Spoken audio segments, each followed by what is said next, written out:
बिस्मिल्लाहिर्रहमानिर्रहीम। शुरू करता हूँ उस कबीर खुदा का नाम लेकर जो कबीर खुदा बड़ा ही मेहरबान और निहायत रहम वाला है।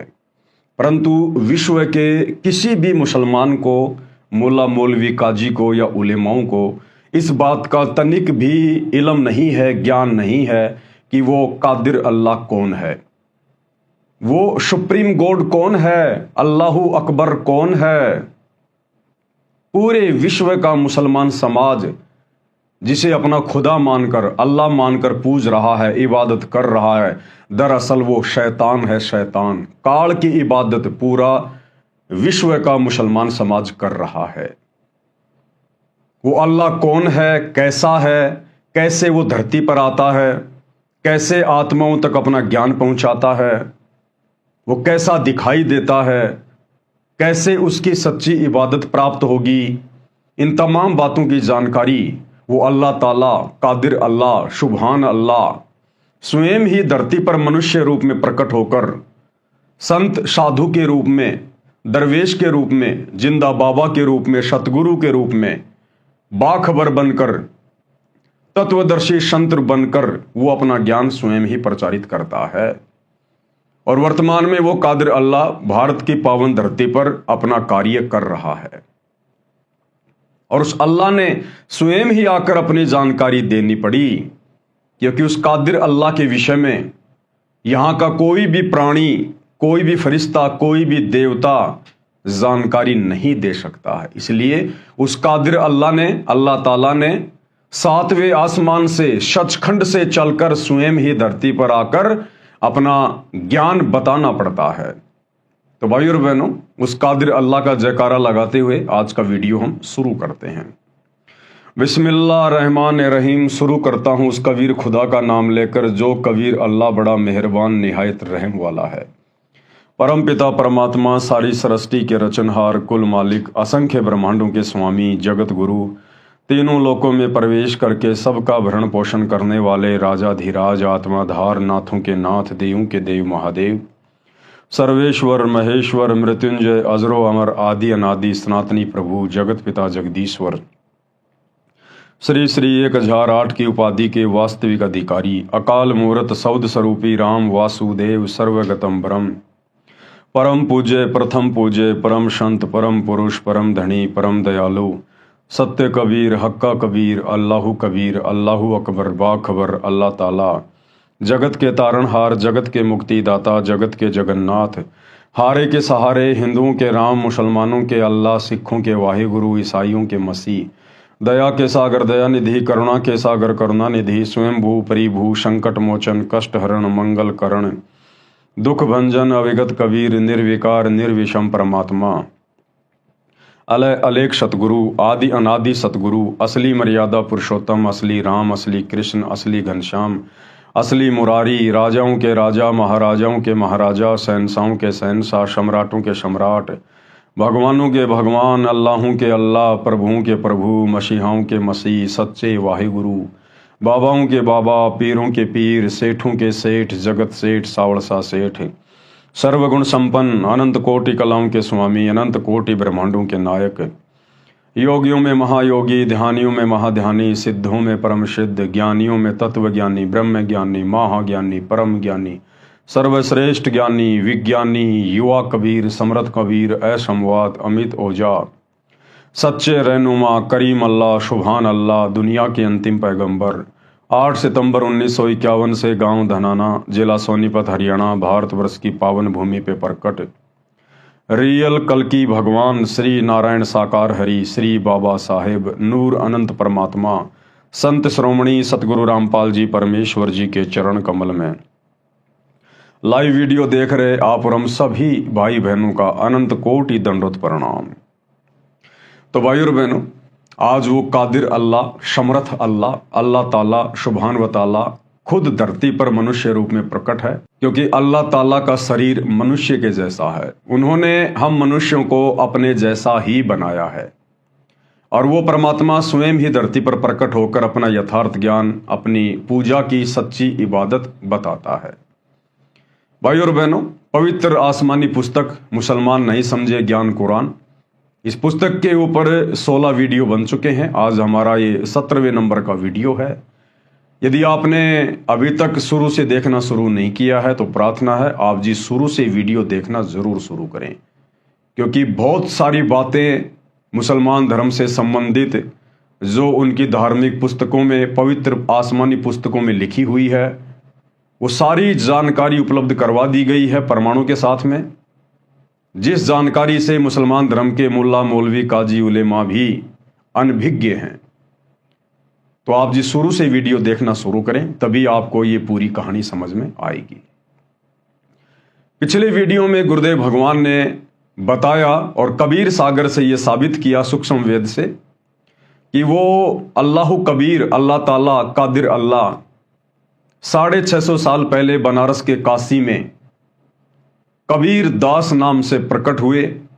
120 साल उन्होंने लीला की और 64 करोड़ हिंदू मुस्लिम उस समय उनके भगत हुए, उनके शिष्य हुए, शागिर्द हुए, और हजारों की संख्या में परमात्मा ने चमत्कार किए, जिन चमत्कारों को देखकर हिंदू मुसलमान सभी उनके शागिर्द बन गए।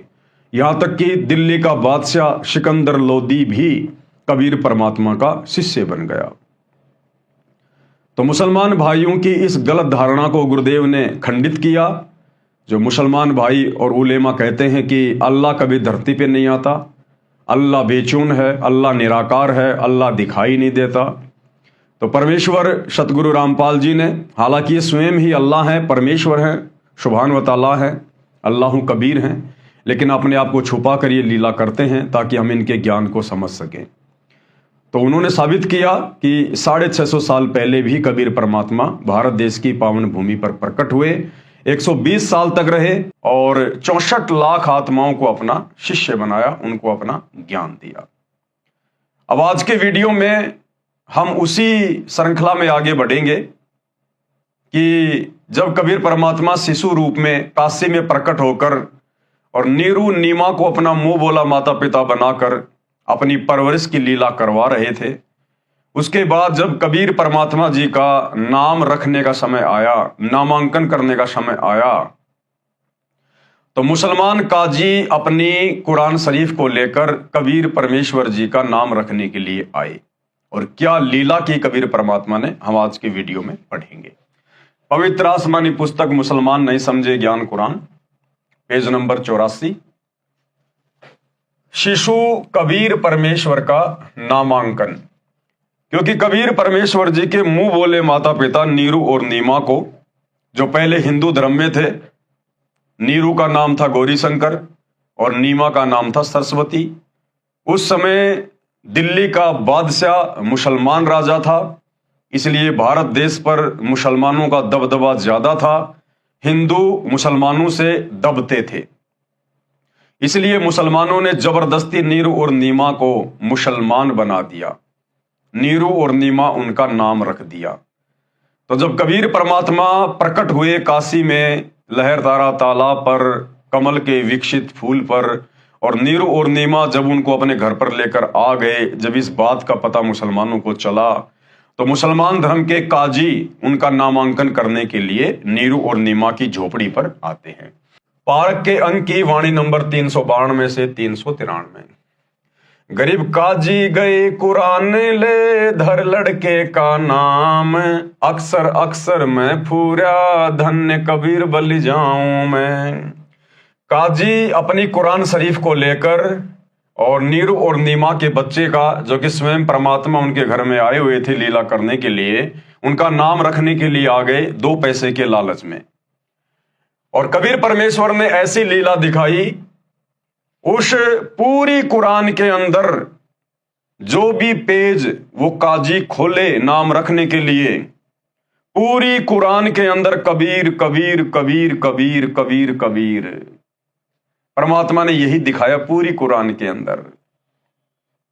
तो गरीबदास जी कहते हैं, मैं अपने ऐसे समर्थ कबीर परमात्मा के ऊपर बलि बलि जाऊं, कुर्बान हो जाऊं मैं। गरीब सकल कुरान कबीर है, हरफ लिखे जो लेख, काशी के काजी कहें गई दीन की टेक। पूरी कुरान में कबीर परमात्मा ने कबीर कबीर कबीर कबीर ही नाम लिखे हुए दिखा दिए। और वो काशी के काजी जो परमात्मा का नामांकन करने आए थे कुरान को पटक कर कि भाई इस बच्चे में तो कोई प्रेत आत्मा है, क्योंकि वो परमात्मा की महिमा को क्या समझे नादान, और कहा कि इस बच्चे में कोई प्रेत आत्मा है, इन्होंने तो हमारी कुरान को भी भ्रष्ट कर दिया। वहीं कुरान को पटक के काजी भाग गए। सरलार्थ, नीरू तथा नीमा पहले हिंदू ब्राह्मण ब्राह्मणी थे, इस कारण लालचवश ब्राह्मण लड़के का नाम रखने आए। उसी समय काजी मुसलमान अपनी पुस्तक कुरान शरीफ को लेकर लड़के का नाम रखने के लिए आ गए। उस समय दिल्ली में मुगल बादशाहों का शासन था जो पूरे भारतवर्ष पर शासन करते थे, जिस कारण हिंदू समाज मुसलमानों से दबता था। काजियों ने कहा लड़के का नामकरण हम मुसलमान विधि से करेंगे, अब ये मुसलमान हो चुके हैं। ये कहकर काजियों में मुख्य काजी ने कुरान शरीफ पुस्तक को कहीं से खोला। उस पृष्ठ पर प्रथम पंक्ति में प्रथम नाम कबीरन लिखा था। काजियों ने सोचा कबीर नाम का अर्थ बड़ा होता है, इस छोटे जाति जुलाहे अर्थात धानक के बालक का नाम कबीर रखना शोभा नहीं देगा। वो अपने स्वार्थ के लिए आए थे और कबीर नाम को इन्होंने बड़ा कहकर संबोधित कर रखा है। ये अरबी का शब्द बताया गुरुदेव ने, कबीर का मतलब बड़ा, और बड़ा तो है ही भाई, क्योंकि कबीर भगवान सबसे बड़ा है, इसलिए अर्थ भी उसका बड़ा ही है। तो मुसलमानों ने देखा कि ये कबीर नाम तो बड़े घरानों के बच्चों का नाम रखने योग्य है, अगर उनका नाम रखेंगे कबीर तो हमें ज्यादा दान दक्षिणा मिलेगी, और ये तो छोटी जाति का आम मुसलमान है, आम धानक है, इसके बच्चे का नाम यदि कबीर रखेंगे तो शोभा नहीं देता। लेकिन परमात्मा ने तो अपना नाम कबीर ही रखवाना था।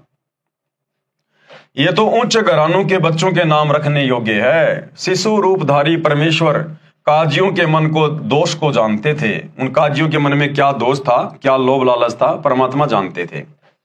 काजियों ने पुनः पवित्र कुरान शरीफ को नाम रखने के उद्देश्य से खोला। उन दोनों पृष्ठों पर कबीर कबीर कबीर अक्षर लिखे थे, अन्य लेख नहीं था। काजियों ने फिर कुरान शरीफ को खोला, उन पृष्ठों पर भी कबीर कबीर कबीर अक्षर ही लिखा था। काजियों ने पूरी कुरान का निरीक्षण किया तो उनके द्वारा लाई गई कुरान शरीफ में सारे अक्षर कबीर कबीर कबीर कबीर हो गए। काजी बोले इस बालक ने कोई जादू मंत्र करके हमारी कुरान शरीफ को ही बदल डाला।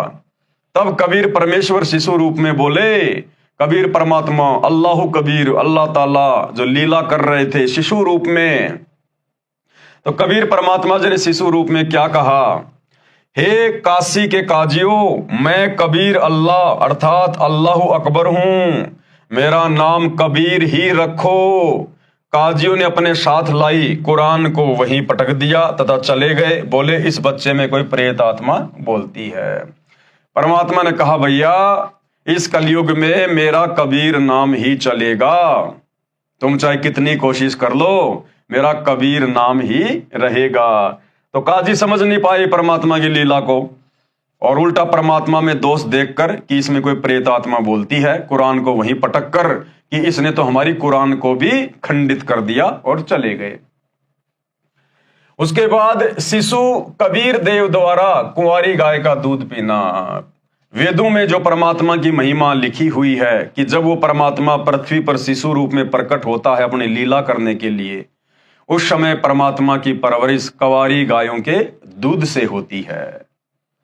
पारक के अंक की वाणी नंबर 394 से 327। गरीब शिव उतरे शिवपुरी से, अविगत बदन विनोद, मैं के कमल खुशी भये, लिया इसको गोद। गरीब नजर नजर से मिल गई, किया इस परिणाम, धन्य नीरू मोमिन धन्य नीमा, धन्य काशी ने काम। गरीब 7 बार चर्चा करी, बोले बालक बहन, शिव को कर मस्तक धर्या, ल्या मोमिन एक धेन। गरीब अनब्यावर को दूहत है, दूध दिया तत्काल, पीवे बालक ब्रह्म गति, तहां शिव भये दयाल। क्या लीला की परमात्मा ने। सरलार्थ, बालक कबीर को दूध पिलाने की कोशिश नीमा ने की तो परमेश्वर ने मुख बंद कर लिया। सर्व प्रयत्न करने पर भी नीमा तथा नीरू बालक को दूध पिलाने में असफल रहे। 25 दिन जब बालक को निराहार बीत गए, यानी बिना कुछ खाए पिए जब परमात्मा को 25 दिन हो गए तो माता पिता अति चिंतित हो गए। 24 दिन से नीमा तो रो रो कर विलाप कर रही थी, सोच रही थी ये बच्चा कुछ भी नहीं खा रहा है, यह मरेगा। लेकिन भाई वो मरने वाला नहीं था, वो तो अविनाशी उनके घर में प्रकट हुआ था। मेरे बेटे को किसी की नजर लगी है। 24 दिन से लगातार नजर उतारने की विधि भिन्न भिन्न स्त्री पुरुषों द्वारा बताई प्रयोग करके थक गई, कोई लाभ नहीं हुआ। आज 25वां दिन उदय हुआ।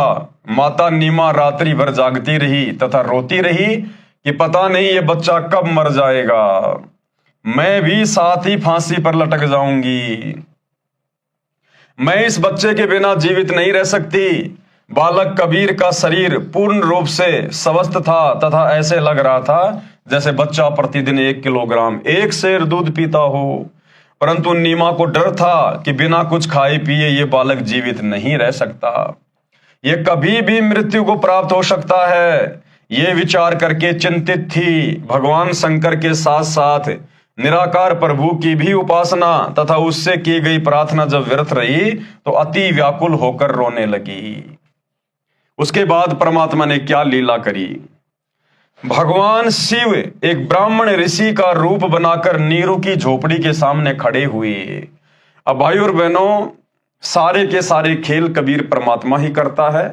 वो भगवान शंकर का रूप भी इसी कबीर परमेश्वर अल्लाह कबीर ने धारण किया, क्योंकि कबीर परमेश्वर अपनी लीलाओं में किसी देवी देवताओं को शामिल नहीं करता है। ये समर्थ है। परमात्मा अनंत कोटि कलाओं का स्वामी है। ये अनंत करोड़ रूप धारण कर सकता है। परमात्मा अनंत कोटि कलाओं का स्वामी है। भगवान शिव एक ब्राह्मण ऋषि का रूप बनाकर नीरू की झोपड़ी के सामने खड़े हुए तथा नीमा से रोने का कारण जानना चाहा। नीमा रोती रही, हिचकियां लेती रही। संत रूप में खड़े भगवान शिव के अति आग्रह करने पर नीमा रोती रोती कहने लगी, हे ब्राह्मण, मेरे दुख से परिचित होकर आप भी दुखी हो जाओगे। फकीर वेशधारी शिव भगवान बोले, हे माई, कहते हैं अपने मन का दुख दूसरे के समक्ष कहने से मन हल्का हो जाता है। हो सकता है आपके कष्ट को निवारण करने की विधि भी प्राप्त हो जाए। आंखों में आंसू, जिह्वा लड़खड़ाते हुए, गहरे सांस लेते हुए नीमा ने बताया, हे महात्मा जी, हम निसंतान थे। 25 दिन पहले हम दोनों प्रतिदिन की तरह काशी में लहर तारा तालाब पर स्नान करने जा रहे थे। उस दिन ज्येष्ठ मास की शुक्ल पूर्णिमासी की सुबह थी। रास्ते में मैंने अपने इष्ट भगवान शंकर से पुत्र प्राप्ति की हृदय से प्रार्थना की थी। मेरी पुकार सुनकर दीन दयाल भगवान शंकर जी ने उसी दिन एक बालक लहर तारा तालाब में कमल के फूल पर हमें दे दिया। शंकर भगवान ने नहीं दिया, ये तो स्वयं सारी सृष्टि का भोलेनाथ, सारी सृष्टि का महादेव, देवों का देव स्वयं ही उनके घर पर प्रकट हुआ।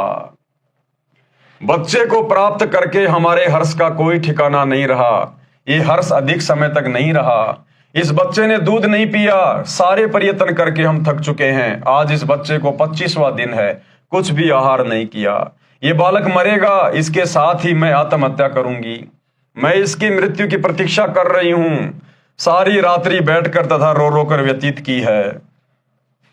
मैं भगवान शंकर से प्रार्थना कर रही हूं कि हे भगवान, इसे अच्छा तो ये बालक ना देते। अब इस बच्चे में इतनी ममता हो गई है कि मैं इसके बिना जीवित नहीं रह सकूंगी। नीमा के मुख से सर्व कथा सुनकर साधु रूपधारी भगवान शंकर ने कहा, आपका बालक मुझे दिखाइए। नीमा ने बालक को पालने से उठाकर ऋषि के समक्ष प्रस्तुत किया। नीमा ने बालक को साधु के चरणों में डालना चाहा। बालक हवा में उठा। दोनों प्रभुओं के आपस में दृष्टि मिली। भगवान शंकर जी ने शिशु कबीर जी को अपने हाथों में ग्रहण किया तथा मस्तिष्क की रेखाएं व हस्त रेखाएं देखकर बोले, नीमा, आपके बेटे की लंबी आयु है, ये मरने वाला नहीं है। देख कितना स्वस्थ है, कमल जैसा चेहरा खिला है। नीमा ने कहा कि हे विप्रवर, बनावटी शांतवना से मुझे संतोष होने वाला नहीं है। बच्चा दूध पिएगा तो मुझे सुख की सांस आएगी। 25 दिन के बालक का रूप धारण किए परमेश्वर कबीर जी ने भगवान शिव से कहा, हे भगवान, आप इन्हें कहो एक कुंवारी गाय लाए, आप उस कुंवारी गाय पर अपना आशीर्वाद भरा हाथ रखना, वह दूध देना प्रारंभ कर देगी। मैं उस कुंवारी गाय का दूध पीऊंगा, वह गाय आजीवन बिना ब्याए अर्थात कुंवारी रहकर ही दूध दिया करेगी। उस दूध से मेरी परवरिश होगी। परमेश्वर कबीर जी तथा भगवान शंकर जी की 7 बार चर्चा हुई। शिवजी ने नीमा से कहा, आपका पति कहाँ है? नीमा ने अपने पति को पुकारा, वह भीगी आंखों से उपस्थित हुआ तथा ब्राह्मण को प्रणाम किया। ब्राह्मण ने कहा, नीरू, आप एक कुंवारी गाय लाओ, वह दूध देगी, उस दूध को यह बालक पिएगा। नीरू कुंवारी गाय ले आया तथा साथ में कुम्हार के घर से एक ताजा मोटा घड़ा 4 किलोग्राम क्षमता का मिट्टी का पात्र भी ले आया। परमेश्वर कबीर जी के आदेश अनुसार विप्र रूपधारी शिव जी ने उस कुंवारी गाय की पीठ पर हाथ मारा जैसे थपकी लगाते हैं। गौ माता के थन लंबे लंबे हो गए तथा थनों से दूध की धार बह चली। नीरू को पहले ही वह पात्र थनों के नीचे रखने का आदेश दे रखा था। दूध का पात्र भरते ही थनों से दूध निकलना बंद हो गया। वह दूध शिशु रूपधारी कबीर परमेश्वर जी ने पिया। इस प्रकार से परमेश्वर की शिशु रूप में जब वो लीला करते हुए प्रकट होते हैं तो उनके पालन पोषण की परवरिश होती है कुंवारी गायों के दूध से, जो वेद प्रमाण कर रहे हैं। नीरू नीमा ने ब्राह्मण रूपधारी भगवान शिव के चरण लिए तथा कहा, आप तो साक्षात भगवान शिव के रूप हो, आपको भगवान शिव ने हमारी पुकार सुनकर भेजा है। जगत का पेख ना पेख्या, धनी का नाम ना लेखा। करने वाले सब कुछ कबीर परमात्मा थे, ये अल्लाह ताला ही सारी लीला कर रहे थे। उस ब्राह्मण का रूप भी कबीर परमात्मा ने ही धारण किया और महिमा दी जा रही है सूखी नीमा के द्वारा भगवान शंकर को। लेकिन ये परमात्मा महिमा का भूखा नहीं है। जब वो ठीक का समय आता है जो इन्होंने निर्धारित किया होता है, उस समय पूरे विश्व में एकमात्र इस कबीर भगवान सतगुरु रामपाल जी की ही महिमा शेष रह जाती है, बाकी सब की महिमा फीकी पड़ जाती है और वो समय अब आ चुका है।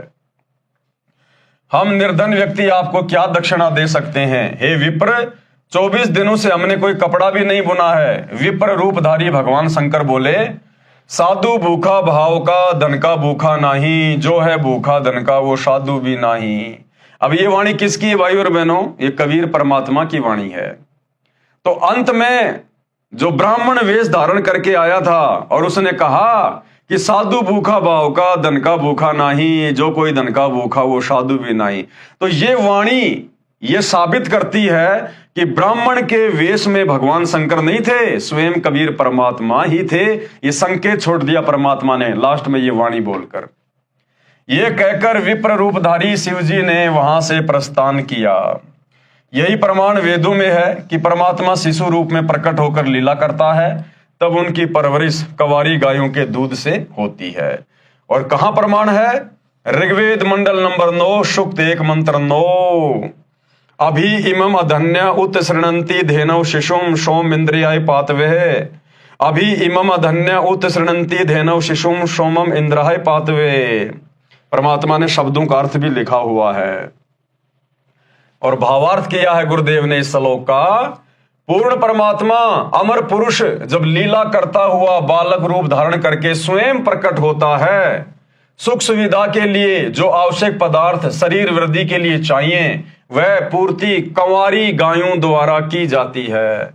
अर्थात उस समय अधन्नी धेनु यानी कुंवारी गाय अपने आप दूध देती है, जिसे उस पूर्ण प्रभु की परवरिश होती है। और भाई और बहनों देखो, इस शैतान ने तो हमारे कर्म फुड़वाने से मतलब है। ये काल, ये शैतान जिसे मुसलमान धर्म के भाई बहन अपना अल्लाह मानते, अपना खुदा मानते हैं, जिसने हजरत मोहम्मद के ऊपर कुरान शरीफ की आयतें नाजिल की, ये शैतान है। और शैतान का तो एक ही काम है भाई और बहनों, हम जीवों के कर्म फुड़वाना। और देखो किस प्रकार से इन्होंने मुसलमान समाज को लपेट लिया, बहुत भयंकर तरीके से। यदि वर्तमान में धरती पर सबसे ज्यादा कोई पाप का भागी बन रहा है, सबसे ज्यादा अगर किसी के कर्म फोड़े जा रहे हैं शैतान के द्वारा, तो मुसलमान भाई बहनों के। भाई और बहनों, परमात्मा ने 6 दिन में सृष्टि रची, जो भी आदेश देना था दे दिया। उसके बाद अपने 7वें आसमान ओरिजिनल जन्नत सतलोक में सिंहासन पर जाकर बैठ गए। परमात्मा ने मनुष्यों को क्या खाना है वो भी आदेश दे दिया, पशु पक्षियों को क्या खाना है वो भी आदेश दे दिया। बाइबल उत्पत्ति अध्याय 1 साफ साफ लिखा हुआ है। उसके बाद ये जो मांस खाने का आदेश है ये सब शैतान का है, शैतान के द्वारा भेजे गए फरिश्तों का है। अब शैतान ने क्या किया भाई और बहनों, मुसलमान धर्म में गाय के मांस को काटकर खाना अति उत्तम साबित करवा दिया कि गाय को कलमा पढ़ते हुए काटो और उसके बाद वो प्रसाद बन जाता है, मांस नहीं रहता, फिर उसको खाने से हमें पाप नहीं लगता और गाय की आत्मा जन्नत में चली जाएगी। इस काल ने ये भयंकर कुक्रम इस मुसलमान धर्म में क्यों शुरू करवाया? इनके कर्म फुड़वाने के लिए। क्योंकि गाय ठीक है, वैसे एक जानवर है, एक पशु है गाय भी, लेकिन गाय को सुरधेनु कहा जाता है, देवताओं की जो है गाय कहा जाता है। गाय के शरीर में सभी देवी देवताओं का निवास समझा जाता है।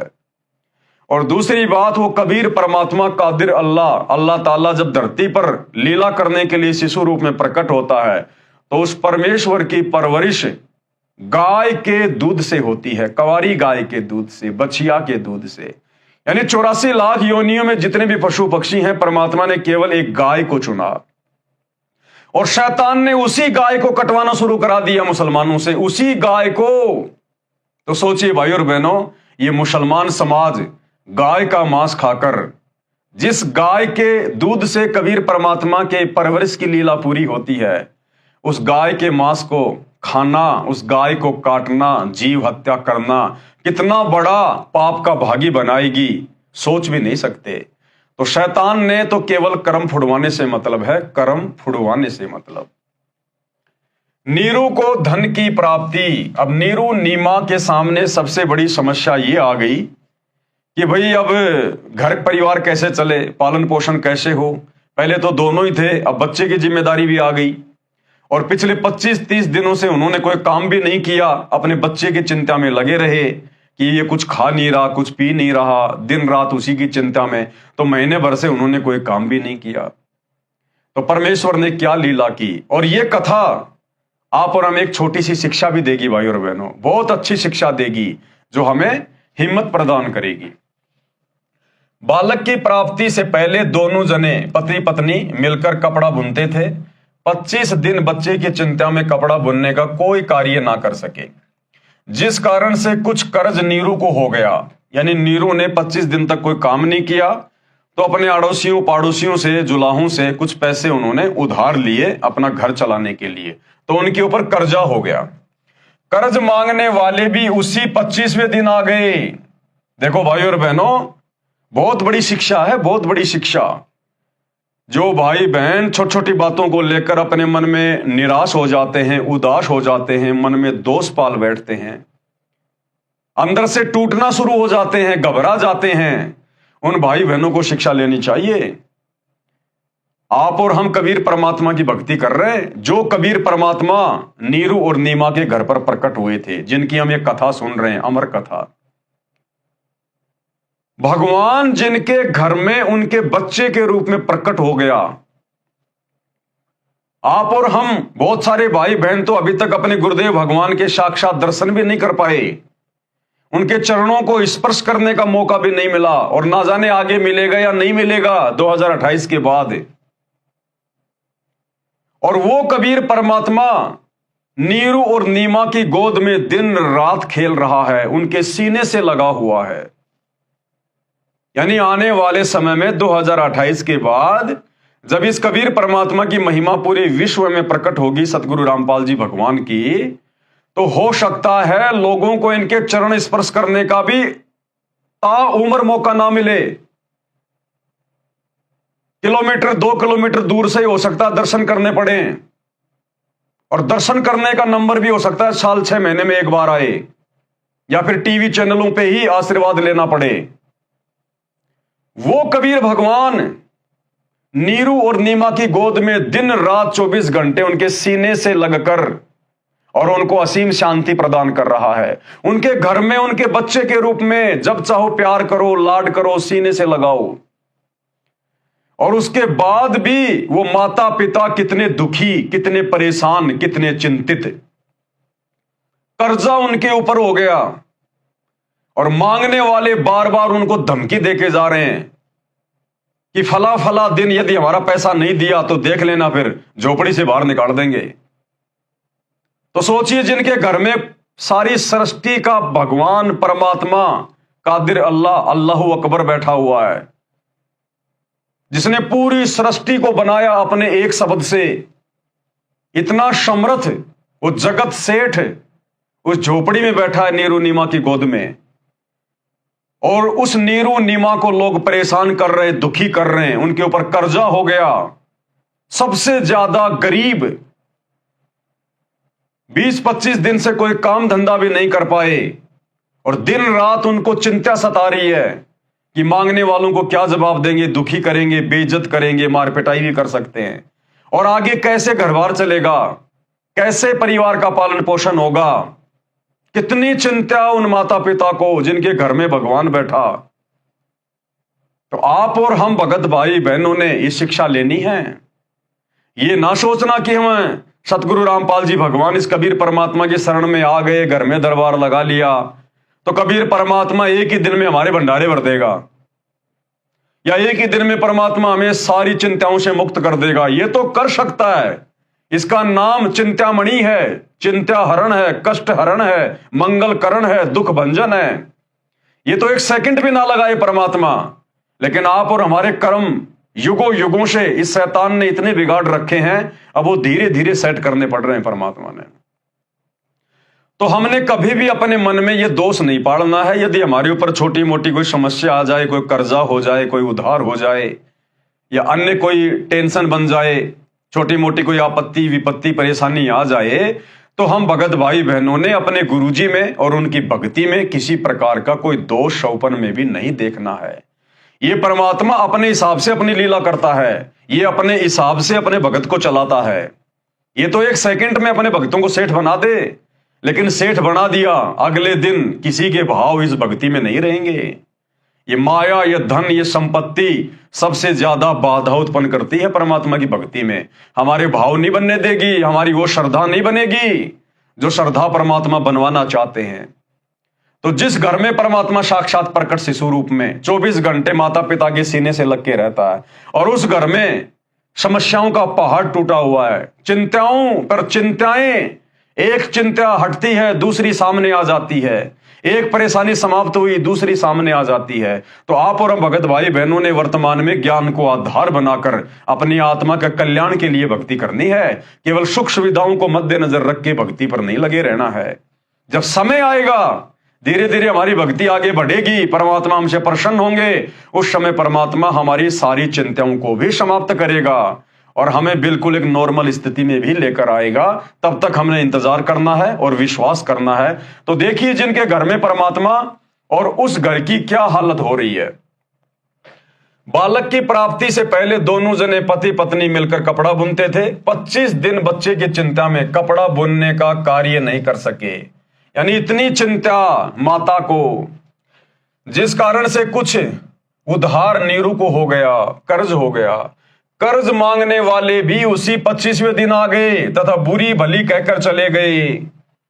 जिस घर में भगवान बैठा है उस घर में नीरू और नीमा को धमका के चले गए वो कर्जा मांगने वाले कि फला फला दिन यदि हमारा पैसा नहीं लौटाया तो हमसे बुरा और कोई नहीं होगा। अब सोचिए, वो नीरू नीमा कितने ज्यादा दुखी होंगे, कितने ज्यादा परेशान होंगे, कितने चिंतित होंगे। कुछ दिन तक कर्ज न चुकाने पर यातना देने की धमकी सेठ ने दे डाली। धमकी भी दे गए कि फला फला दिन यदि हमारा पैसा नहीं दिया तो झोपड़ी खाली करवा देंगे, हम ध्यान रखना इस बात का।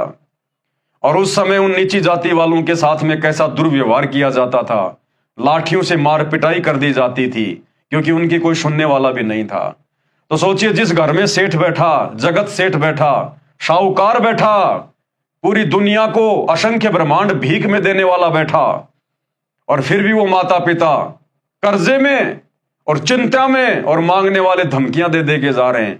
तो आप और हमारे ऊपर यदि वर्तमान में थोड़ी बहुत कोई समस्या आ भी रही है भगवान की भक्ति लेने के बाद, तो हमने इन कथाओं को आधार बनाकर जीना है।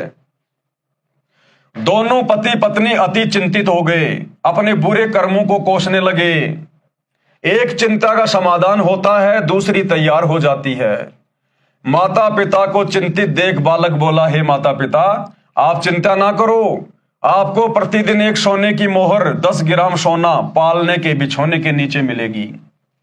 परमात्मा ने क्या समाधान निकाला कि रोजाना मेरे बिछोने के नीचे जहां मैं सोऊंगा वहां आपको एक सोने की मोहर मिलेगी रोजाना, और आप किसी के सामने जिक्र मत करना, आप किसी को बताना मत, और जितनी आवश्यकता हो उतना ही खर्च करना, बाकी पैसा धर्म भंडारे में लगा देना, अपने घर पे जमा मत करना। ये आदेश दे दिया शिशु रूप में अल्लाह कबीर ने, अल्लाह ताला ने अपने मुंह बोले माता पिता को। अब एक शिक्षा हमें और मिलेगी कि परमात्मा के वचन की अवहेलना करने का कितना बड़ा नतीजा निकलता है। तो परमेश्वर ने आदेश दे दिया कि ये सोने की मोहर आपको जो प्रतिदिन मिल रही है, आपने इसका जिक्र किसी के सामने नहीं करना। आप अपना कर्ज उतार कर, अपना तथा गऊ का खर्च निकाल कर शेष बचे धन को धर्म कर्म में लगाना, कि पैसा घर में जमा मत करना, इस पैसे को धर्म कर्म में लगा देना, नहीं तो तुम्हारे लिए जहर बन जाएगा, ये विष बन जाएगा। उस दिन के पश्चात 10 ग्राम सोना प्रतिदिन नीरू के घर परमेश्वर कबीर जी की कृपा से मिलने लगा। यह प्रक्रिया 1 वर्ष तक चलती रही। परमेश्वर कबीर जी ने मोहर यानी सोने का सिक्का मिलने वाली लीला को गुप्त रखने को कहा था। आदेश दिया शिशु रूप में कबीर परमात्मा सतगुरु रामपाल जी भगवान ने कि ये बात किसी को बताना नहीं, इसको गुप्त रखना है आप लोगों ने। ये आदेश हो गया, नियम हो गया परमात्मा का। एक दिन नीमा की प्यारी सखी उस समय नीरू के घर पर आई जिस समय वह कबीर जी को जगाने का प्रयत्न कर रही थी। नीमा की सखी ने वह सोना मोहर देख ली तथा बोली, इतना सोना आपके घर कैसे आया? नीमा ने अपनी प्यारी सखी से सारा गुप्त भेद कह सुनाया कि हमें तो 1 साल से ये मोहर प्रतिदिन प्राप्त हो रही है। हमारे घर पर भाग्यशाली लड़का कबीर जब से आया है, हम तो आनंद से रहते हैं। जो आदेश दिया था शिशु रूप में कबीर परमात्मा अल्लाह कबीर सतगुरु रामपाल जी ने, ये सोना मिलने वाली बात आप किसी को बताना मत, गुप्त रखना इसको। लेकिन नीमा ने गलती कर दी और अपनी सखी को वो बातें बता दी। अगले दिन से वो सोना मिलना बंद हो गया और आजीवन उनको मेहनत मजदूरी करके जुलाहे का काम करके ही अपना भरण पोषण करना पड़ा। अगर वो परमात्मा के नियम में रहते, मर्यादा में रहते, तो आजीवन उसी प्रकार से आनंद उठाते, वो सुखी रहते। लेकिन अपने परमेश्वर का उन्होंने वचन तोड़ दिया। ठीक इसी प्रकार भाइयों और बहनों, आज वर्तमान में वही कबीर परमात्मा सतगुरु रामपाल जी के रूप में धरती पर प्रकट हैं। और सन 1994 से गुरुदेव भगवान हमें दिन रात सत्संग के माध्यम से आदेश दे रहे हैं। आदेश सुबह का नित्य नियम करते हैं, परमात्मा हमें कितने आदेश दे रहे हैं। नाम दीक्षा के समय गुरुदेव भगवान हमें मर्यादा देते हैं, नियम बताते हैं, वो उनके आदेश हैं और ये परमात्मा का वचन है। ध्यान रखना, ये किसी का सगा नहीं है।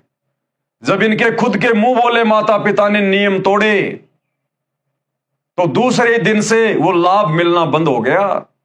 इसी प्रकार यदि हम अपने गुरुदेव भगवान का कोई भी वचन, कोई भी आदेश, कोई भी मर्यादा यदि तोड़ेंगे, उसकी उल्लंघना करेंगे, तो हमारे साथ भी वही होगा। हमें भक्ति से मिलने वाले लाभ बंद हो जाएंगे और जो हमारे भाग्य में लिखा हुआ है वही मिलेगा। अच्छा तो अच्छा और बुरा तो बुरा। इसलिए हम भगत भाई बहनों ने, विशेषकर साध संगति से जुड़े हुए सत्सेवक भाई बहनों ने, यह गलती सौपन में भी नहीं करनी परमेश्वर के आदेश को तोड़ने की। जिस प्रकार उस परमेश्वर के आदेश को तोड़कर पाप के भागी बन रहे हैं हमारे ही गुरु भाई बहन जो शतलोक आश्रमों से जुड़े हुए हैं। गुरुदेव का खुद का कलयुगी परिवार, उनके बेटा बेटी, भाई बंधु, रिश्तेदार, कोऑर्डिनेटर, गुरुदेव के 2014 में हिसार जेल जाने के बाद इन्होंने किस प्रकार से गुरुदेव की मर्यादाओं की धज्जियां उड़ाई है। धनाना में बैडमिंटन का स्टेडियम बनवा दिया करोड़ों रुपए का। एक तो संगत का करोड़ों रुपया ज्योति पाठ और दान का बर्बाद कर दिया गया, परमात्मा की मर्यादा टूटी।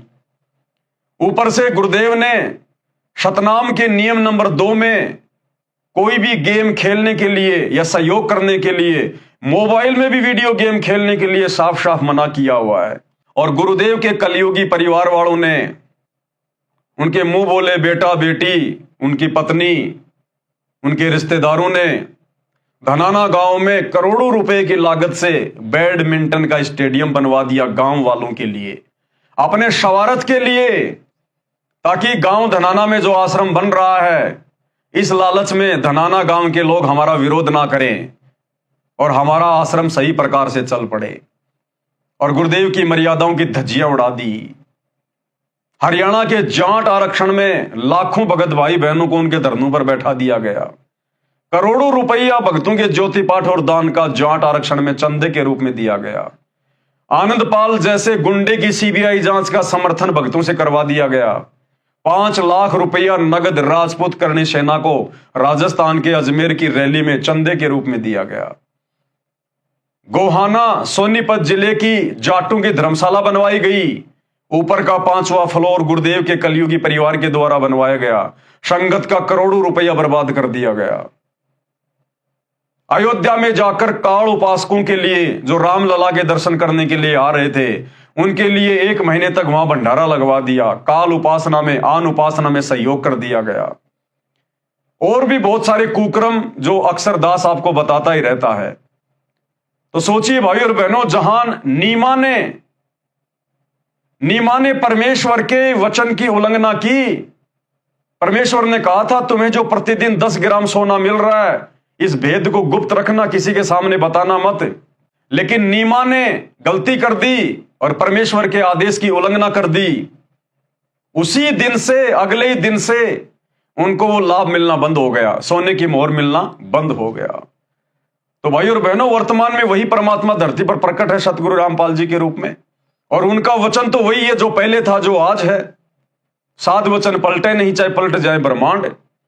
तो आज जिस प्रकार से गुरुदेव के परिवार के द्वारा और लाखों की संगत के द्वारा जो सतलोक आश्रमों से जुड़ी हुई है, आज गुरुदेव की गैर हाजिरी में जिस प्रकार से उनके आदेशों की अवहेलना की जा रही है, उनकी मर्यादाओं की धज्जियां उड़ाई जा रही हैं एक एक करके, सोचिए भाई और बहनों, इनको कैसे भक्ति का लाभ मिलेगा? परमात्मा वही है, नियम मर्यादा वही है। लेकिन वर्तमान में ये भाई बहन जो सुखी दिखाई दे रहे, केवल इनकी पिछली बैटरी चल रही है। जब तक इन्होंने मर्यादा में रहकर भक्ति की, दान पुण्य किया, केवल इनकी वो कमाई चल रही है। वर्तमान में गुरुदेव का आशीर्वाद इनके ऊपर नहीं है। इन सब के नाम खंडित हैं, क्योंकि इन्होंने 1 नहीं 2 नहीं सैकड़ों बार परमेश्वर की मर्यादाओं को पैरों तले रौंदा है। तो आने वाले समय में इन भाई बहनों को दुखों का सामना भी करना पड़ेगा। युग परिवर्तन के दौरान, जो आने वाले समय में बहुत ही नजदीक है, 2028 समय निश्चित है। तो हम सत्सेवक भाई बहनों ने शिक्षा लेते हुए आगे बढ़ना है।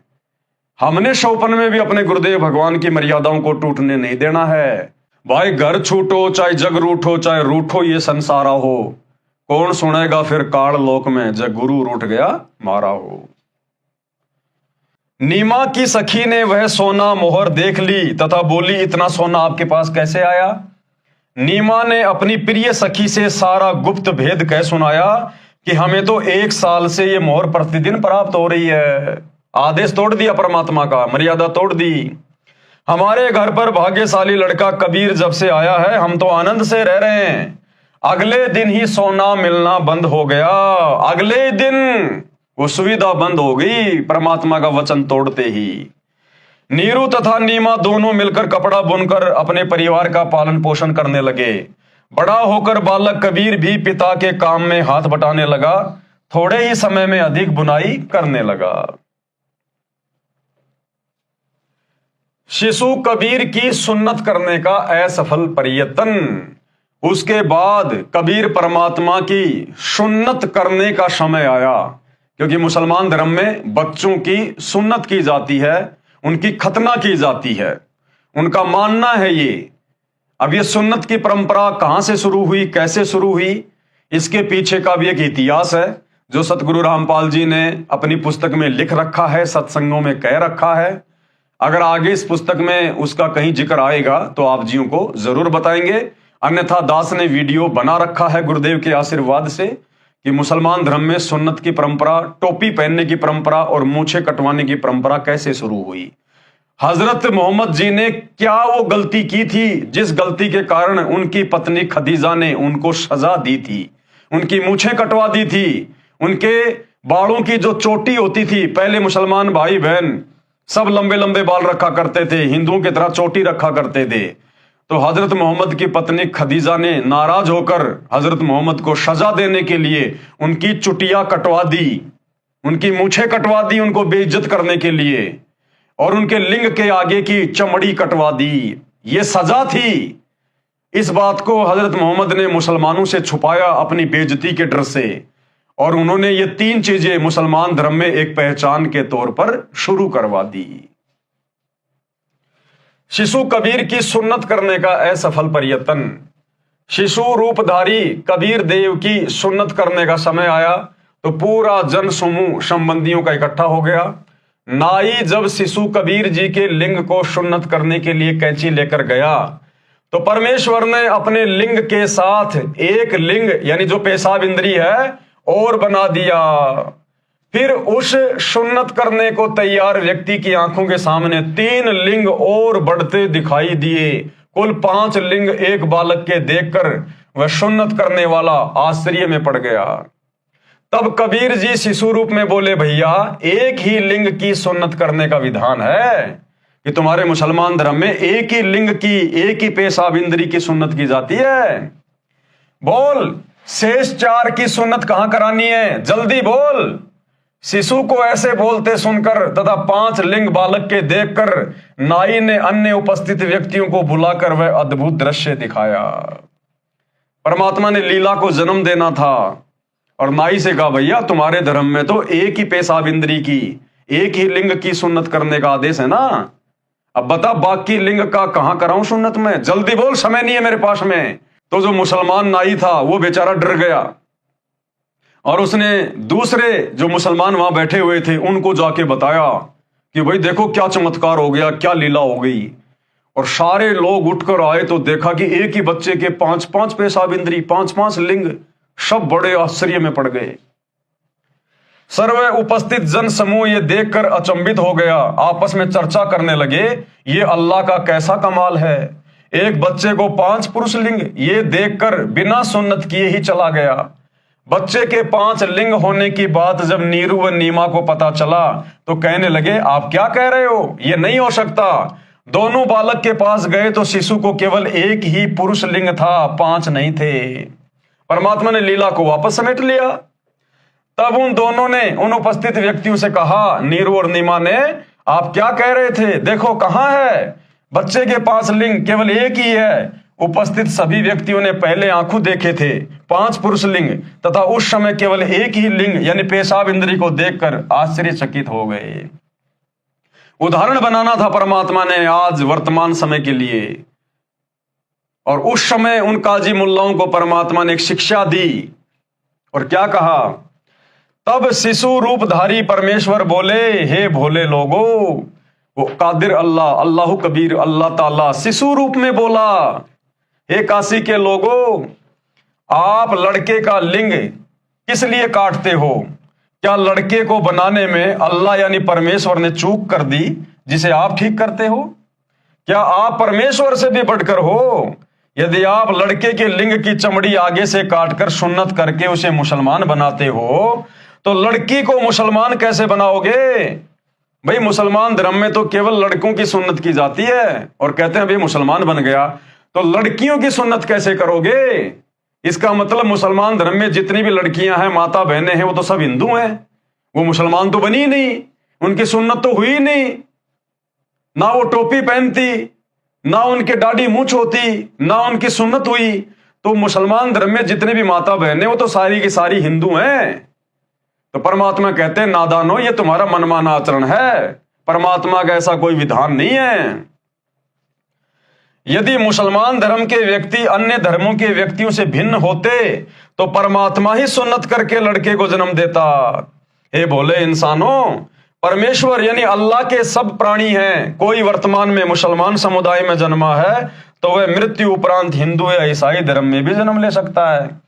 इसी प्रकार अन्य धर्मों में जन्मे व्यक्ति भी मुसलमान धर्म व अन्य धर्म में जन्म लेते हैं। ये धर्म की दीवारें खड़ी करके आपसी भाईचारा नष्ट मत करो। ये सर्व काल ब्रह्म की चाल है। ये शैतान का षड्यंत्र है सारा का सारा, तुम्हें आपस में धर्म की जंजीरों में बांध कर बांटने का। कलयुग से पहले अन्य धर्म नहीं थे। कलयुग से पहले द्वापर युग में कोई धर्म नहीं था, ना हिंदू, ना मुसलमान, ना सिख, ना ईसाई। त्रेता युग में कोई धर्म नहीं था। सतयुग में कोई धर्म नहीं था। अगर भगवान ने ही हिंदू मुसलमान बना के भेजने होते तो सतयुग में भी मुसलमान होते। सतयुग में भी सुन्नत का काम शुरू हो जाता। सभी लोग मूछें कटवाते, मुसलमान धर्म वाले टोपी पहनते। लेकिन उस समय तो कोई धर्म नाम की चीज थी नहीं, सभी इंसान थे, मानव थे। इस कलयुग में 3000 साल के अंदर अंदर इस शैतान ने, इस काल ने ये सारे धर्म खड़े कर दिए यहां पर हम इंसानों को आपस में बांटने के लिए। क्योंकि काल को, शैतान को पता था कि वो कबीर परमात्मा आएगा, उनका एग्रीमेंट है, इन जीव आत्माओं को भक्ति करवा कर सतलोक ले जाएगा। इससे पहले पहले मैं इनको इतना गंदा कर दूं, आत्मिक रूप से इतना मैला कर दूं, धर्म और जातियों की जंजीरों में इनको ऐसा जकड़ दूं कि जिस समय वो कबीर परमात्मा धरती पर प्रकट होगा संत रूप में, कोई भी उनकी बात को ना सुने और अपनी अपनी साधना को, इबादत को सच्चा मानकर और उसकी शरण से दूर रहें। तो ये सारा काल का षड्यंत्र था। कलयुग से पहले अन्य धर्म नहीं थे, केवल एक मानव धर्म यानी मानवता ही था। अब कलयुग में काल ब्रह्म ने भिन्न भिन्न धर्मों में बांटकर मानव की शांति समाप्त कर दी है। सुन्नत के समय उपस्थित व्यक्ति बालक मुख से सत उपदेश सुनकर दंग रह गए। माता नीमा ने बालक के मुख पर कपड़ा ढक दिया तथा बोली, घना मत बोल, काजी सुन लेंगे तो तुझे मार डालेंगे, वो बेरहम है बेटा। परमेश्वर कबीर जी माता के हृदय के कष्ट से परिचित होकर सोने का बहाना बनाकर खर्राटे भरने लगे।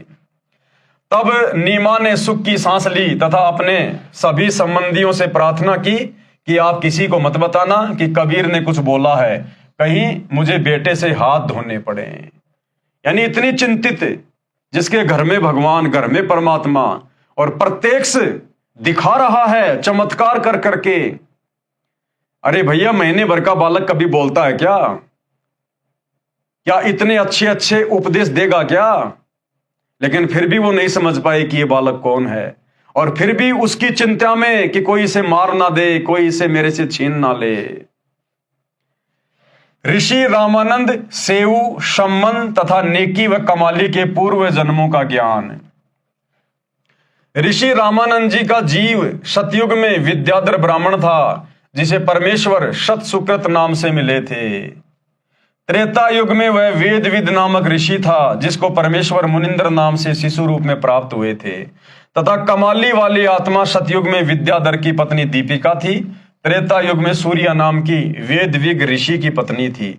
उस समय इन्होंने परमेश्वर को पुत्रवत पाला तथा प्यार किया। पंडित रामानंद जी, जिन्होंने 650 साल पहले जब ये कबीर परमात्मा शिशु रूप में प्रकट होकर लीला कर रहे थे, उस समय पंडित रामानंद जी ने कबीर परमात्मा के मुंह बोले गुरु की भूमिका की थी।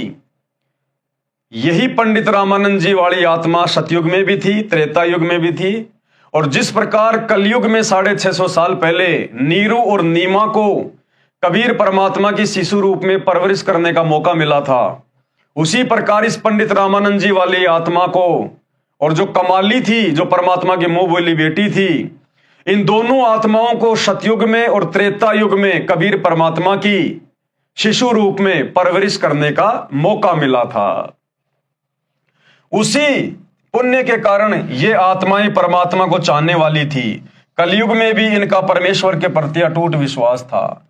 ऋषि रामानंद व कमाली वाली आत्माएं ही सतयुग में ब्राह्मण विद्याधर तथा ब्राह्मणी दीपिका वाली आत्माएं थी, जिन्हें ससुराल से आते समय कबीर परमेश्वर एक तालाब में कमल के फूल पर शिशु रूप में मिले थे। यही आत्माएं त्रेता युग में कौन? पंडित रामानंद की आत्मा और कमाली की आत्मा। त्रेता युग में वेदविग तथा सूर्या ऋषि दंपत्ति थे, जिन्हें परमेश्वर शिशु रूप में प्राप्त हुए थे। सम्मन तथा नेकी वाली आत्माएं द्वापर युग में काणु वाल्मीकि तथा उसकी पत्नी गोदावरी थी।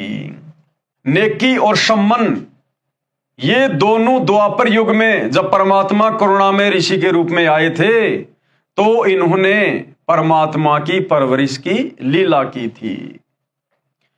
जिन्होंने द्वापर युग में परमेश्वर कबीर जी का शिशु रूप में पालन पोषण किया था, उसी पुण्य के फलस्वरूप परमेश्वर ने इन्हें अपनी शरण में लिया था।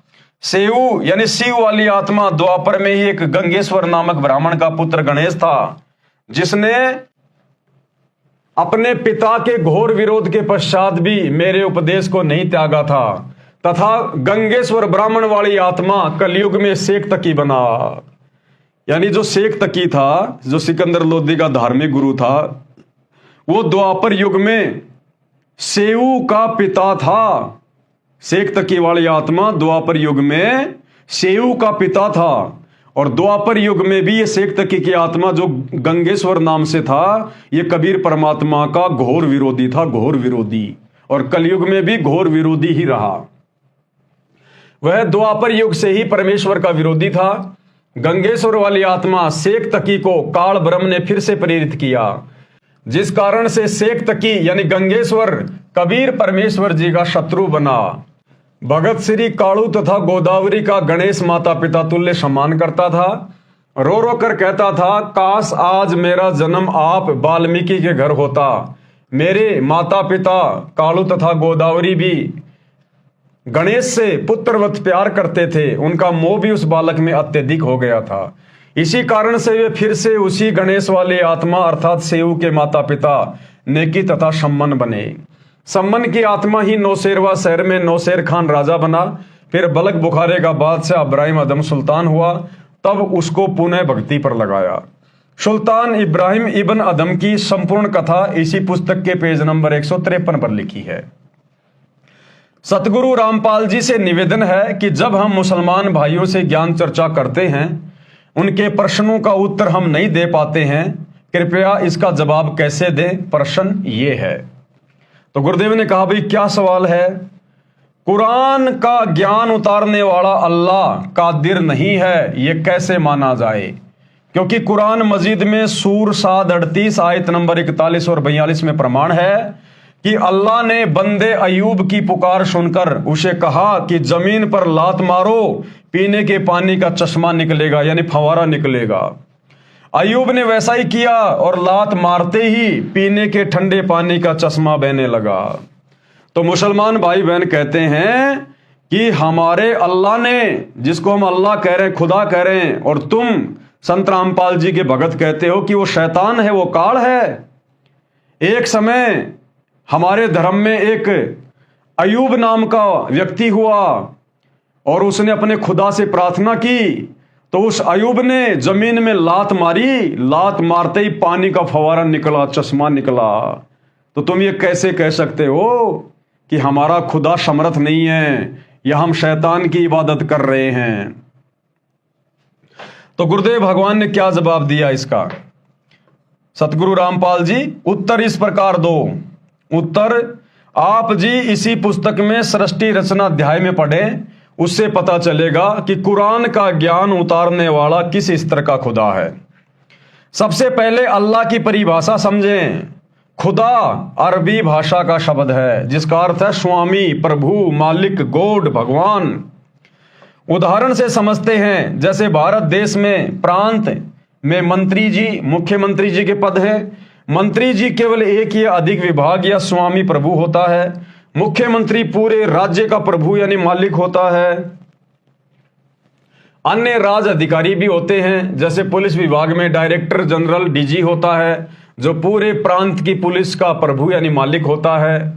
उससे नीचे अन्य पद भी होते हैं, inspector general, IG, superintendent of police, SP, deputy superintendent of police, DSP, फिर थानेदार यानी एसएचओ तथा अन्य पुलिस मुलाजिम होते हैं। पूरे भारत देश का मालिक प्रभु स्वामी राष्ट्रपति जी हैं। दूसरे नंबर पर प्रधानमंत्री जी पूरे भारत के मालिक प्रभु हैं। इनके बाद अन्य विभागीय मंत्रीगण अपने अपने विभागों के प्रभु यानी मालिक होते हैं। परंतु प्रधानमंत्री जी सब मंत्रियों, मुख्यमंत्रियों से अधिक शक्तिमान यानी पावरफुल होते हैं। सूक्ष्म वेद में लिखा है कि जो कादिर अल्लाह का बताए हुआ संपूर्ण अध्यात्म ज्ञान है, उसमें कहा है कि कबीर जो जाकी सरना बसे ताको ताकी लाज, और जल सोही मछली चढ़े बह जाते गजराज। अर्थात जो व्यक्ति जिस प्रभु यानी साहब का मित्र है, वह साहब अपने स्तर का लाभ अपने मित्र को तुरंत सम्मान के साथ देता है, जो जन साधारण को नहीं मिल सकता। जैसे किसी का दोस्त थानेदार है, तो वह थाने में किसी के काम के लिए जाता है, तो उसका दोस्त दरोगा उसको सम्मान के साथ कुर्सी पर बैठाता है, चाय पिलाता है और अपने स्तर का काम तुरंत कर देता है। सामान्य जनता जन थाने में प्रवेश करते हुए भी डरता है, काम होना तो दूर की बात है। इसी प्रकार यदि किसी की दोस्ती पुलिस के डीजी से है, तो उसके लिए पूरे प्रांत में पुलिस के स्तर का कार्य तुरंत हो जाता है।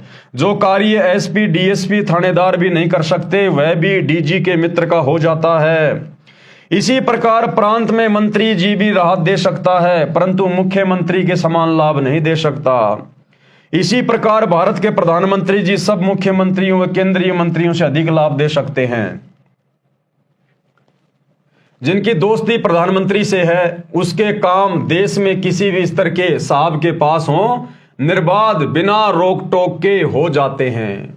वाणी का अर्थ है कि जैसे मछली की जल से सच्ची दोस्ती है, जल की दरिया बह रही हो, उसमें चाहे 50 फुट का एकदम फाल है, ऐसे फाल पानी नीचे गिरने वाले स्थान को कहते हैं फाल। वहां पर पानी बहुत तेजी से नीचे गिरता है, उसके सामने यदि गजराज हाथियों में सबसे ताकतवर हाथी भी आ जाए, तो वह जल प्रवाह उस हाथी को भी बहा ले जाता है। परंतु मछली उस फाल के नीचे वाले स्तर पर बह रहे जल से ऊपर वाले स्तर पर यानी 50 फुट ऊपर सन्मुख सीधे चढ़ जाती है। यानी जल ने अपनी दोस्त मछली को अपने स्तर की सुविधा दे रखी है, जिसे हाथी प्राप्त नहीं कर सकता। जो जाकी सरना बसे ताको ताकी लाज, जल स्यों ही मछली चढ़ जाती और बह जाते गजराज।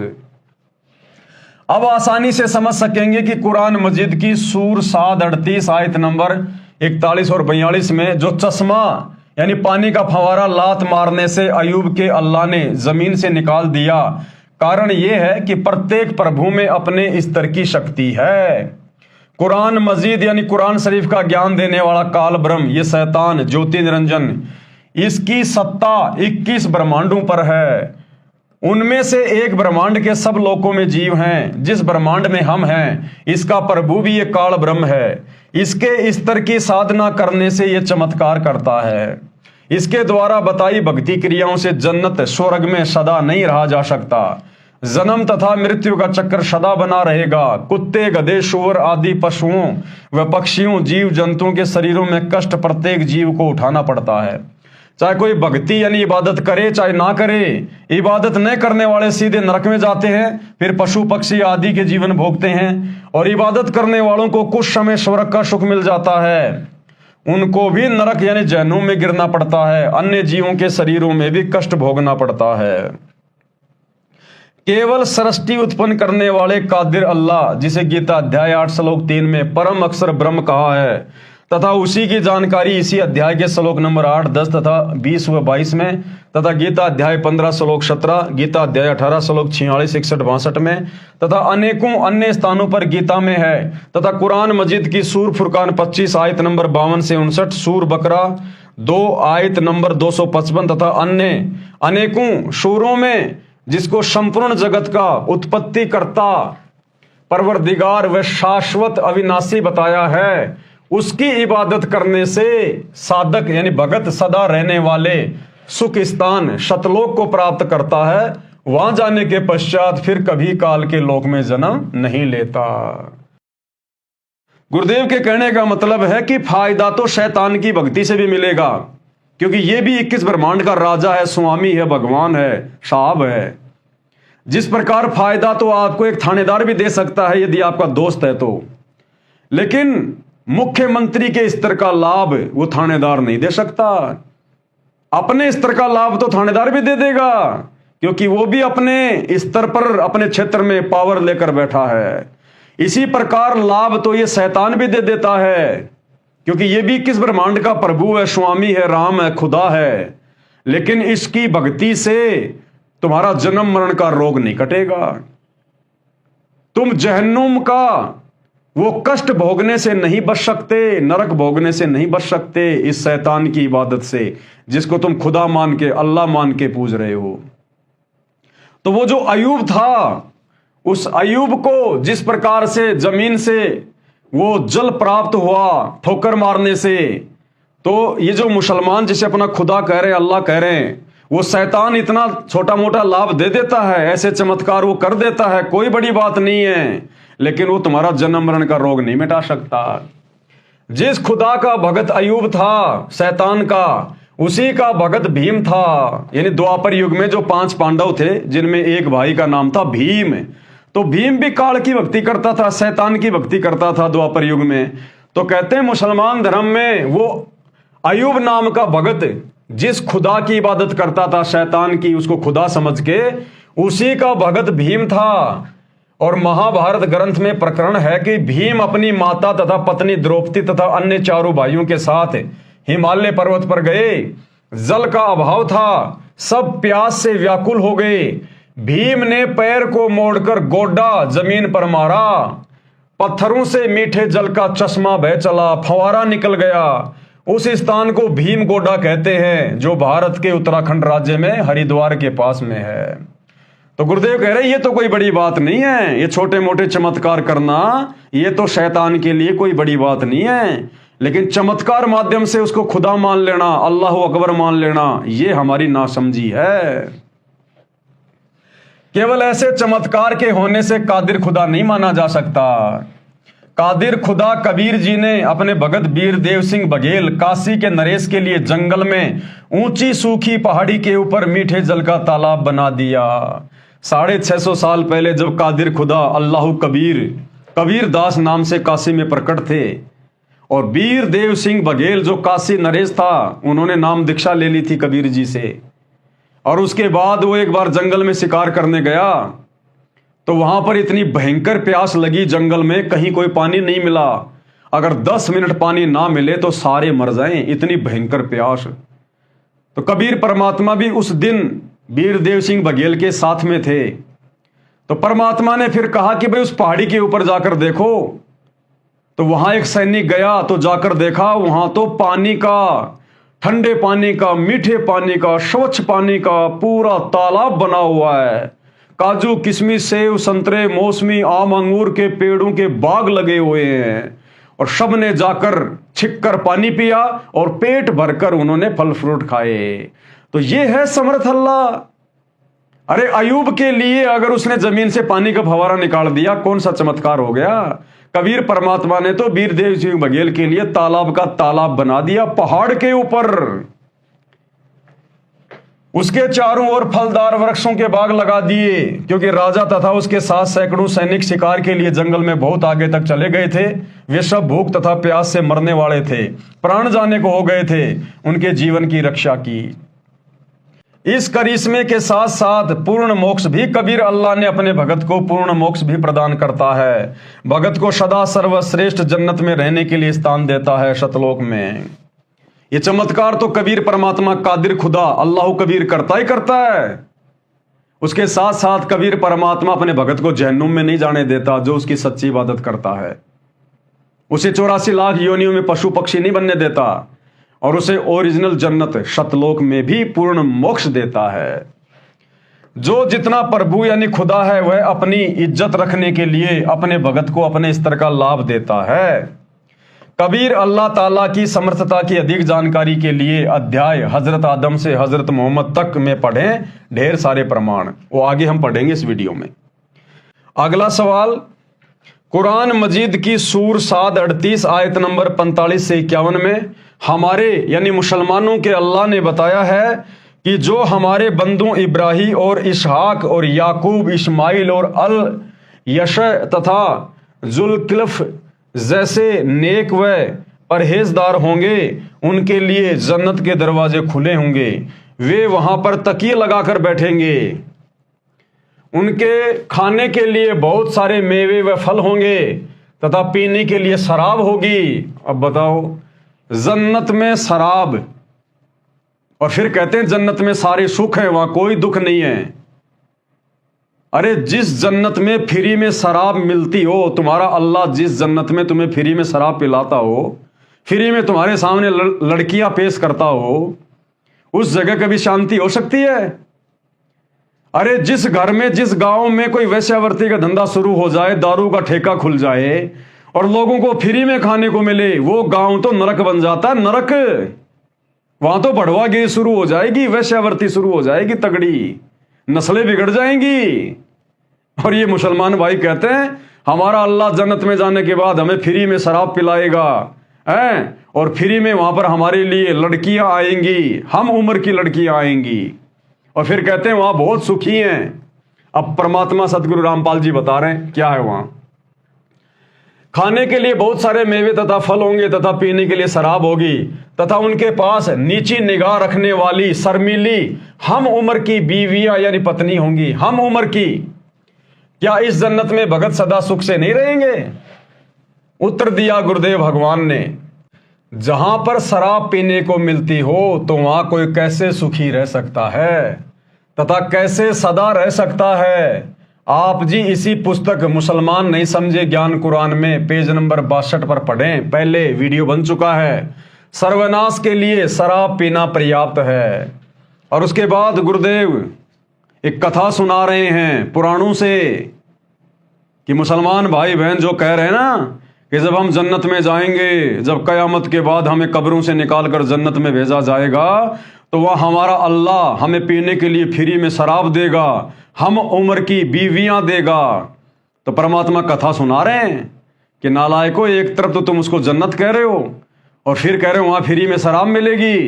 तो जहां शराब बिकती हो, जहां शराब पी जाती हो, वो जगह कभी भी खुशी नहीं दे सकती, वहां इंसान कभी भी सुखी नहीं रह सकता।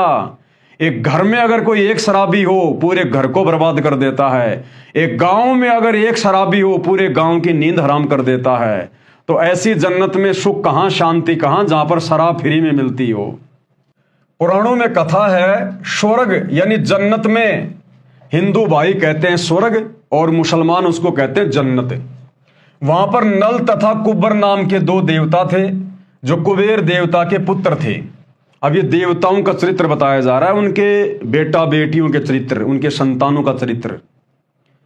जिस स्वर्ग में जाने के लिए, जन्नत में जाने के लिए लोग साधना कर रहे हैं, इतना प्रयास कर रहे हैं, वो कितना घटिया स्थान है।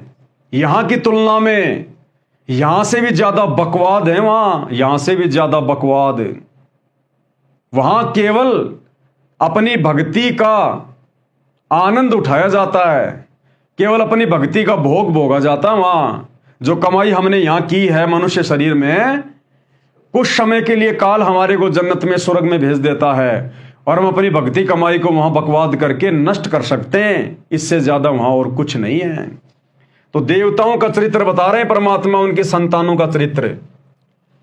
स्वर्ग यानी जन्नत में नल तथा कुब्बर नाम के दो देवता थे जो कुबेर देवता के पुत्र थे। एक दिन दोनों ने शराब पी ली और एक दरिया के किनारे नंगे होकर उत्पात करने लगे। शराब के नशे में वो दोनों कुबेर देवता के बेटे, दोनों भाई, और नंगे होकर कपड़े निकाल दिए और नंगे होकर वहां पर अश्लील हरकतें करने लगे, उत्पात मचाने लगे। पास में ही एक दरिया थी, वहां पर अन्य देवताओं की बहन बेटियां, उनकी औरतें नहा रही थी और उनकी तरफ अश्लील इशारे कर रहे थे शराब के नशे में। उस दरिया में, उसी स्थान पर देवताओं यानी फरिश्तों की पत्नियां, बेटियां स्नान कर रही थी, जो शर्म के मारे मुंह फेर कर दरिया के जल में गहरे पानी में खड़ी थी। ऋषि नारद जी वहां से गुजर रहे थे। नल तथा कुब्बर ने ऋषि नारद जी की भी शर्म नहीं की, उसी प्रकार औरतों की ओर अभद्र संकेत करते रहे। ऋषि जी ने उनको समझाया, परंतु शराब जो सिर में चढ़ी थी नहीं माने। तो नारद ऋषि जी ने शराब दे दिया कि तुम स्वर्ग यानी जन्नत में रहने योग्य नहीं हो। पृथ्वी के ऊपर जड़ जूनी में पेड़ों के रूप में उत्पन्न हो, दोनों की मृत्यु स्वर्ग में हो गई। दोनों पृथ्वी के ऊपर अर्जुन तथा जुमला के वृक्ष कालिदय नामक झील के किनारे हो गए। तो भैया जिस जन्नत में, जिस स्वर्ग में फ्री में शराब बढ़ती हो, वहां फिर ये होता है अश्लीलता, नग्नता, फूहड़ता, बढ़वागिरी। और फिर कहते हो हम जन्नत में जाएंगे। अरे फिर तो दारू का ठेका, ये जो बियर बार खोल रखे लोगों ने, ये फिर वो जन्नत ही तो है, और क्या है? अरे जन्नत में यही तो है।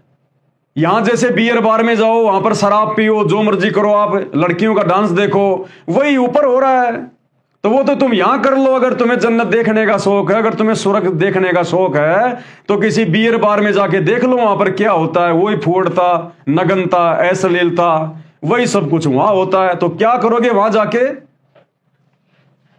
जहां शराब पीने को मिलती है और जो अल्लाह शराब का लोभ देकर अपनी इबादत में लगाता है, वह कादिर अल्लाह नहीं है, वह काल ज्योति निरंजन है, शैतान है, जो इस प्रकार का लोभ लालच देकर तुम्हारे कर्म फुड़वाता है।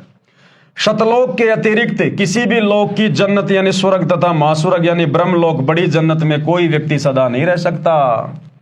कबीर परमात्मा अल्लाह कबीर की ओरिजिनल जन्नत शतलोक के अलावा कोई भी प्राणी सदा सदा के लिए इस काल ब्रह्मांड के लोक में ना तो महास्वर्ग में रह सकता, ना स्वर्ग में रह सकता।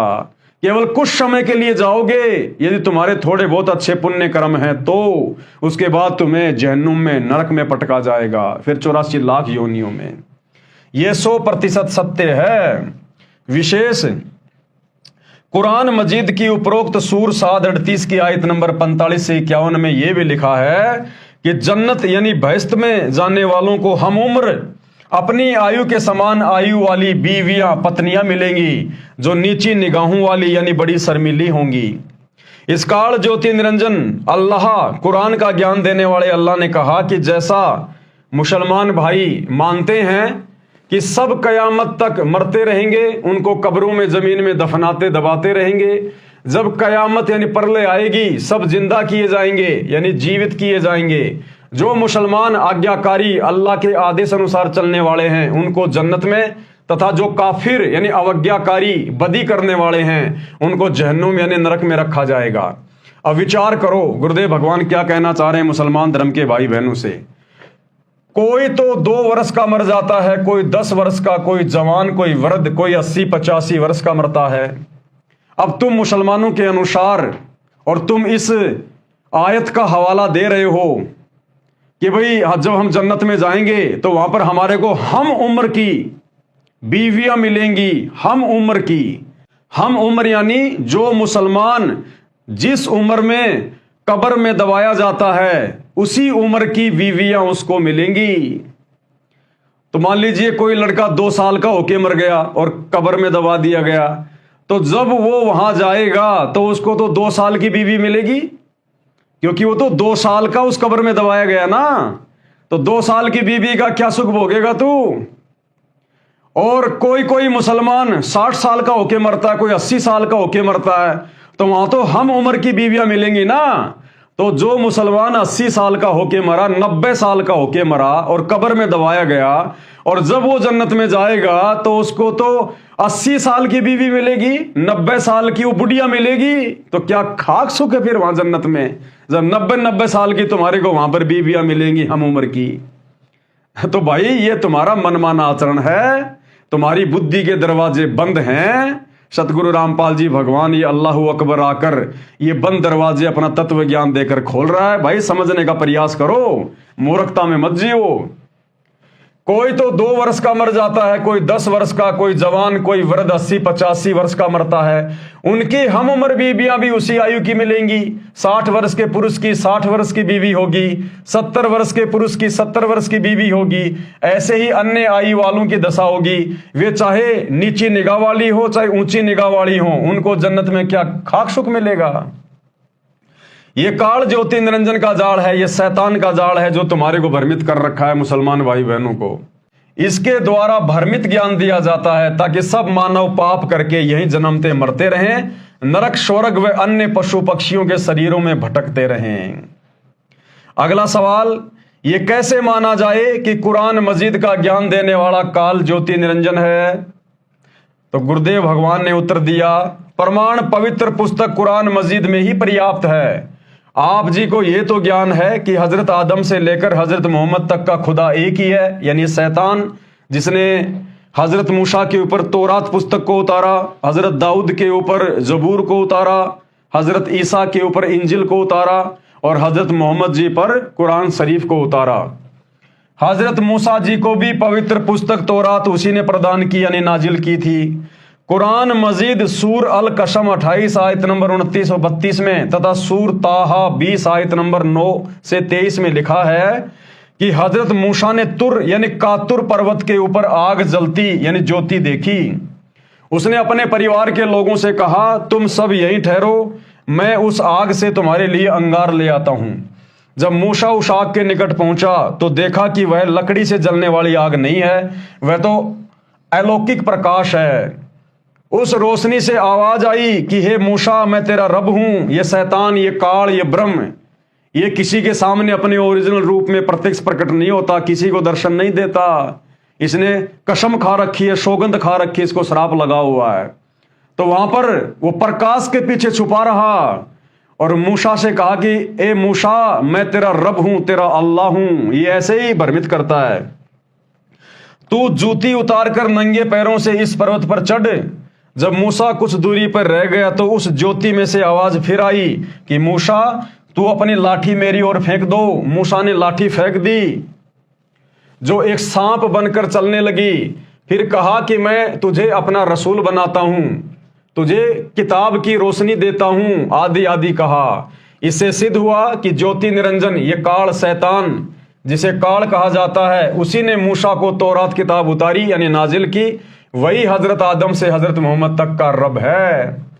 इसने प्रतिज्ञा कर रखी है, इस शैतान ने, इस काल ने कसम खा रखी है कि मैं अपने वास्तविक स्वरूप में किसी को दर्शन नहीं दूंगा, सब कार्य करूंगा। कसम किस लिए खा रखी है ये आप इसी पुस्तक के पेज नंबर 183 से 228 तक अध्याय सृष्टि रचना में पढ़ें।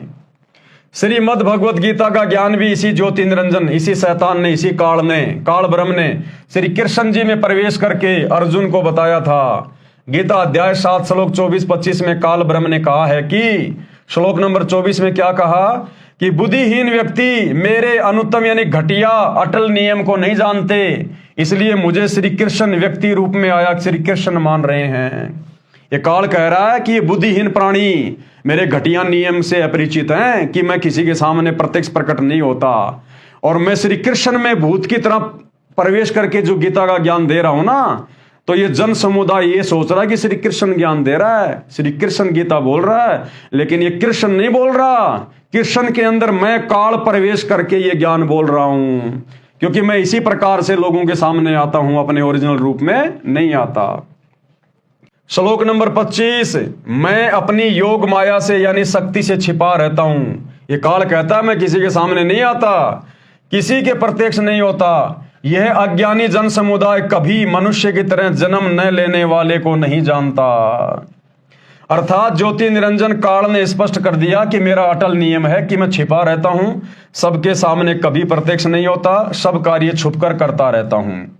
गीता अध्याय 11 श्लोक 32 में स्पष्ट किया है कि मैं काल हूं, साफ साफ कह रहा है कि मैं काल हूं श्री कृष्ण में प्रवेश करके, जबकि श्री कृष्ण जी ने उससे पहले कभी नहीं कहा अपने जीवन में कि मैं काल हूं, और ना महाभारत के युद्ध के बाद कभी कहा कि मैं काल हूं।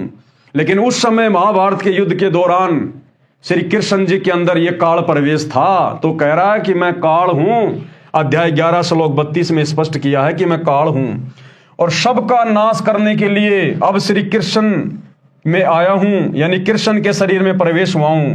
इसी श्री कृष्ण के शरीर में प्रवेश करके श्रीमद् भगवत गीता का ज्ञान बोला था। ऐसे ही चारों किताबों, मुसलमानों के जो 4 आसमानी पुस्तकें हैं, जबूर, तौरात, इंजिल तथा कुरान का ज्ञान गुप्त रहकर बताया है, सामने आके नहीं बताया, गुप्त होकर बताया। ये कादिर सृष्टि की उत्पत्ति करने वाला अल्लाह नहीं है, कबीर खुदा ने इसको काल कराल यानी शैतान कहा है। तो भाइयों और बहनों, आज के वीडियो में हम केवल इतना ही लेंगे। कल हम आगे बढ़ेंगे पेज नंबर 91 से और देखेंगे कि कबीर परमात्मा, अल्लाह अकबर, कादिर अल्लाह, सतगुरु रामपाल जी भगवान ने और क्या जानकारी मुसलमान धर्म से जुड़े हुए भ्रमित भाई बहनों को समझाने की दृष्टि से लिखी है। कल रात्रि 8 बजे सभी भाई बहन फिर से लाइव जुड़िए। तब तक गुरुदेव भगवान हम सबको आज्ञा दे, इजाजत दे, सद्बुद्धि दे, आशीर्वाद दे।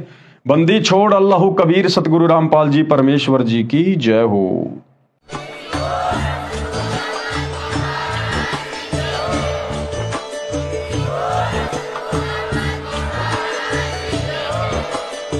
भाई जो गुरु वचन पे डट गए, कट गए फंद 84 के, कट गए फंद 84 के, कट गए फंद 84 के।